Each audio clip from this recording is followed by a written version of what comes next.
Good afternoon, everybody. It's Stephen Paul from WinExtra back with today's Daily Brief, number 26 for October the 12th. That's not a bad intro. I think I got that one down right. You just ruined it by saying that. Well, hey, I got to pat myself in the back whenever I can, got something right. Anyway, really not a lot going on today, given that Microsoft's big day was yesterday, with everything being about Windows Phone 7, and it basically carrying over today, everybody having their, 2 cents worth of nonsense. You can basically forget about any sort of real Microsoft news for probably most of this week, because everybody's going to be dissecting the Windows Phone 7 launch and release, and, giving their rather inflated opinions, which are rather inflated by their own egos, because as you said pre-show, I think based on the strength of the release that we've seen, there should be a lot of word swallowing, a lot of self-cake eating. Yes, but it's not going to happen in the technology sphere. No. It should happen, but that's should and could and would are a whole bunch of different set of circumstances. The one thing we've talked about is Microsoft marketing, and how we're really scared that if they get their grimy little mitts into the Windows Phone 7, they're going to probably kill it in like one fell swoop. Well, all you have to do is look at the adverts that they have released. Chris Brillo put out a tweet this morning, and it was looking at the advert that we showed at the end of the show yesterday, the Witch advert. Season of the Witch, yeah. Yeah, and his tweet was like, why would you want to show a phone that you're not... Why would your advert want to be that this is a phone that you're not going to be addicted to? And I think in some strange way, Microsoft kind of has it right. It's this whole thing of, look, we're bombarded with information from every direction at the moment. You need time to just back off. So you want a phone to do everything, but provide you that information in a much better way than anything else is. But, that's one place where I think they're getting it right, even though the ads are slightly obtruse. The place I think that they're getting it wrong is, as we discussed again yesterday, when Bammer was on stage, and it's this verbose dribble. It's 200 words where it should have just been the phone that saves us from our phones. But one thing that could save Microsoft and save their bacon in sort of the marketing department is the fact that they are, of course, partnered with 60 different carriers, and each and every one of those carriers is going to be making their own adverts to promote Windows Phone 7. I heard yesterday that in Europe, I'm not sure which of the carriers, I think it was Vodafone or was it Orange? Anyway, they are going to be spending millions and millions in conjunction with Microsoft spending the same amount on advertising. And this could be the savior, because Microsoft's advertising will be there as a reminder, and maybe that is the strategy too. Maybe they're not specifically focusing on things because their advertising is the blend between the advertising of all these other, of every carrier that is pumping out ads.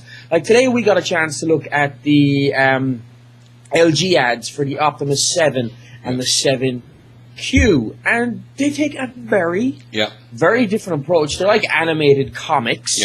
They show things like the augmented reality. We get a minor glimpse of a YouTube app, which we didn't think was coming because we thought YouTube was just in the browser. Yeah, but that looks like an app to me. Looks like an app, but it's hard to tell with these because these are so highly stylized. But at least in them, the phones look real, even if everything else is animated. But as an example of what the carriers are going to be pushing to advertising to push their phones, just goes to show we don't have to rely on Microsoft. No, not at all. You're a popular guy. Your phone's going. Come on. Just wait for my wife to get it. Another interesting thing that we came across yesterday, and I obviously don't get this. I don't get it at all. but you seem to think it's rather cool. And that's Google and Microsoft are joining together with Acer to create a dual booting notebook. Well, I don't know if they're actually joining together or if it's just that's part of the headline plot. But what is happening is that Acer are releasing a notebook that is called Happy. I has Happy, right? And it's your run-of-the-mill notebook. From a hardware point of view, there's nothing special here. What is special, however, is the fact that the Happy is sporting a dual boot of both Windows 7 and Android 2.1. Are they serious? Happy? I'm serious. It's called the Happy. Now, I did not say this is cool. I am retracting that statement. That was never made by me. What I am saying is that this is interesting. You were asking me why would anybody want to do this? And just as I told you the other day on the show, I said, how dare you tell me what I'm allowed to do with my laptop or allowed to do with my computer?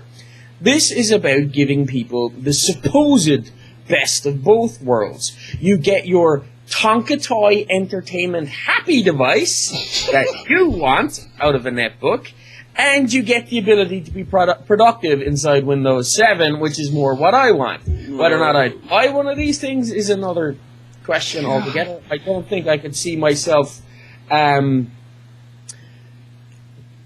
splashing out the money for a netbook that comes in like candy pink or lavender purple. Even the lime green and the Hawaii blue. It's Tonka Toy computing. God help us. One other thing that was talked about, and I don't know why. You mentioned it. This idea of being able to set your desktop wallpaper from Google Chrome. So Windows only. That's how Paul slipped it in here, because it's for Windows only. Okay. You see, people, Stephen is a grumpy old kid, right? And what we're supposed to be a consumer show about Windows-related stuff. He doesn't think that you guys should ever be entitled to a handy tip. Now, right now, Chrome is the best-of-breed browser that is not a beta. Yes. Okay? So I'm bearing my reserves on IE9 here, okay? But the one thing that Chrome lacks is the ability to set your desktop wallpaper by right-clicking on an image. Who cares? The average user cares, Stephen. The average user doesn't download a picture, specifically put it in a directory, go into their control panel, go into their desktop settings, browse all the way through to that picture, and set that. I know you do it, but you're special. You're very special in that respect. And the average person would just like the right-click functionality. And now with this handy little extension... With this handy little extension, you too can do it from Chrome. Just don't be looking at Stephen right now, or we might have lost our R rating, or family rating. What's the point? Now, to return to the real stuff that we are supposed to be talking about, EA Mobile is going to be publishing games for Windows Phone 7. They announced yesterday, or it was announced yesterday, that EA is going to be bringing basically a full line of games to the Windows Phone 7, the Xbox Live, starting with Need for Speed Undercover, Tetris, The Sims 3, which we saw yesterday in the keynote speech, and Monopoly. Yeah, I mean, we knew EA were on board for quite a while, but we didn't exactly know what they were bringing. We got to see a sample of Sims 2 yesterday or Sims 3 yesterday at the announcement. Now, if EA Mobile is on board, now they're mostly doing games that are Xbox Live compatible, according to the announcement. So these just aren't, just your regular games that are going to run on Windows Phone 7 on their own. The one that seemed to tweak your attention when we read out the list, because they've only listed 4 of them, they're the bigger name titles, but Monopoly seemed to have gotten you interested for some reason. Monopoly, this has got to go for the weekend, because we've got like maybe a minute and a half left here, and I'm just going to chew it all to hell. What we do need to do is, additionally, there was some other stuff that was released yesterday, media-wise, Uverse Mobile, obviously, from AT&T, Slacker, Netflix, T-Mobile TV, and IMDb. Commerce-wise, they've got eBay and Fandango. Game-wise, in addition to the ones we've already said, is Ilo Milo. Go on, do that again. You know. No, I am not going to do that again. It's from South End Interactive, and guys, come up with an easier pronounceable name for crying out loud. Now, why are we listing off all these apps? Look, Well, because there's a monkey load of apps in the App Store, right? And there will be on launch.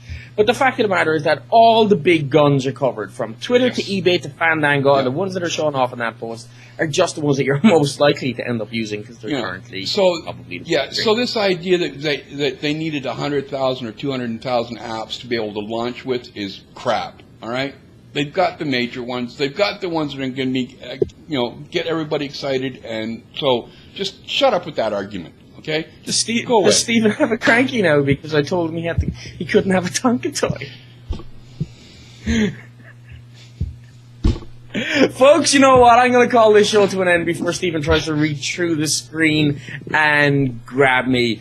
Quick bit of business to end the show with. If you want to drop us a line at podcast@winextra.com and let us know what you think, and we'll read out your emails here on tomorrow's show. Other than that, you'll find us at winextra.com. Until tomorrow. See you later, everybody. Goodbye, folks.